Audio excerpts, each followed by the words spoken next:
Welcome to the Titan Tar channel. Today we have a topic to discuss about Kurakhovo and focus and the implications for the battlefield. Don't miss the chance to join us and share your opinions with us. Become a member of our channel and evolve your rank.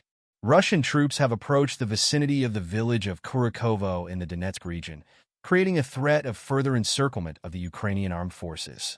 The advance of Russian forces has intensified pressure on Ukrainian positions, with the possibility of Ukrainian troops being isolated at several strategic points. A military analyst for a German publication noted that 2 weeks ago, Russian forces were about 8 kilometers from Kurakhovo. However, the distance has now been reduced to just 2 kilometers, reflecting the rapid Russian advance towards the city. This advance has not only been noted by international sources, but also acknowledged by Ukrainian military sources, which confirm the loss of positions in the region due to Russian assault operations, supported by armored vehicles. According to Ukrainian sources, the Russians do not seem to be planning a direct attack on Kurakhovo. Before that, they are expected to capture Maximilianovka, which is currently the target of Russian troops from Ostroy. After this conquest, the Russian army may move on to other nearby settlements, expanding its offensive and threatening to encircle several villages still under Ukrainian control. Currently, Russian troops have consolidated a foothold in Ostroy, cutting off the supply routes of the Ukrainian armed forces in the area near the Volkhia River. The last supply route for Ukrainian forces in Gornyak and Kurakhovo runs north of the Kurakhovo Reservoir, but this route is increasingly compromised. In addition, the Russian army has already taken control of most of its Sukharino settlement, located between Gornyak and Seladovo. Complete capture of this area and advance towards the Kurakhovo Reservoir could result in the encirclement of Ukrainian troops, further complicating their operations in the region. As the conflict intensifies in Donetsk, Belarus has been cautious about Ukraine, although its recent actions have shown concern for protecting its southern border. The Belarusian president, during a meeting with residents of a farming town in the southwest of the country, said that Belarus has always advocated peaceful coexistence with Ukraine, but is now focused on ensuring that no unexpected attacks occur from Ukrainian territory. He recalled the early days of World War II, when Germany's invasion of the Soviet Union came as a surprise. The Belarusian leader stressed that, unlike back then, his armed forces are now vigilant on the border with Ukraine, anticipating any eventuality.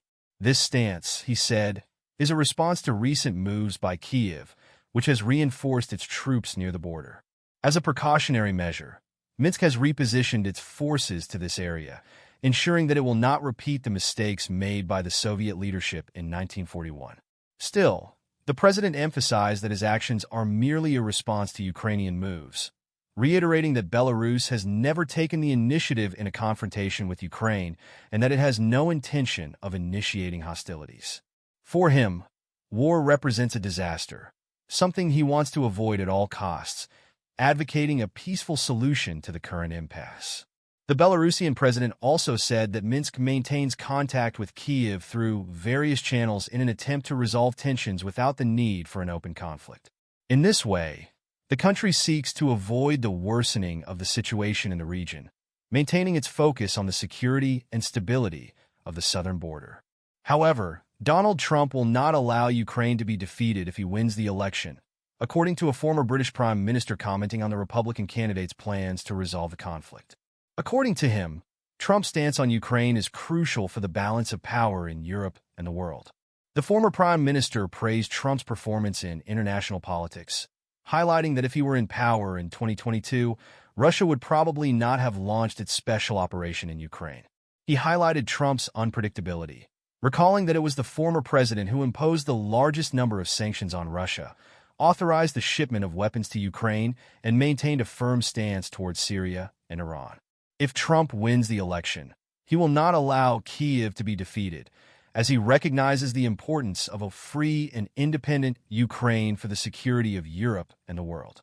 According to the former British Prime Minister, allowing a Russian victory could strengthen the country to the point of reviving the former Soviet Union, something he believes is an objective of President Vladimir Putin. It is essential, according to the former Prime Minister, to understand that Ukraine's struggle is existential, not only for the country's freedom, but for democracy throughout Europe. He believes that Trump, upon returning to the presidency, does not want to be branded as the leader who, instead of making America great again, helped Russia regain Soviet influence. Despite the praise, Trump himself has remained relatively quiet on Ukraine, saying only that if elected, he intends to resolve the conflict within 24 hours. He has mentioned that he would begin working on this even before his official inauguration. However, experts question whether Trump has a detailed plan to achieve this goal, beyond his intention to persuade Russia and Ukraine to cease hostilities. Both Moscow and Kyiv, however, are unlikely to agree to a simple ceasefire, maintaining the stalemate. At the same time, despite the tensions between Russia and European countries, especially members of the European Union and NATO, Russia does not exclude European states from the dialogue on security in Eurasia. The Russian foreign minister reaffirmed this position in an article published on the foreign ministry website, emphasizing that Moscow is open to dialogue, provided that European countries sincerely commit themselves and do not engage in destructive actions against other countries in the region. The Russian foreign minister stressed that it was Russia itself that proposed the creation of an inclusive and indivisible security architecture for all Eurasian countries. This concept aims to promote cooperation based on mutual respect, equality, and fair competition, seeking consensual solutions to security challenges in the region. The central principle promoted by Russia in this context is that the problems of Eurasia should be resolved by the countries of the region themselves, without external interference. The minister stated that the peoples of Eurasia should build their own common security space, without impositions from outside. However, he regretted that Europe, instead of seeking such cooperation, has chosen to subordinate its interests to those of the United States, often acting against its own interests. In this context, Russian President Vladimir Putin, during a meeting with the leadership of the Russian Foreign Ministry in June, proposed intensifying dialogue with all potential participants in a new security system in Eurasia. Putin suggested that such discussions should take place in various international organizations, both military and economic, in order to strengthen mutual support between nations and advance the idea of a common security system on the continent. Don't forget to subscribe to our channel, like the video, and share it with your friends.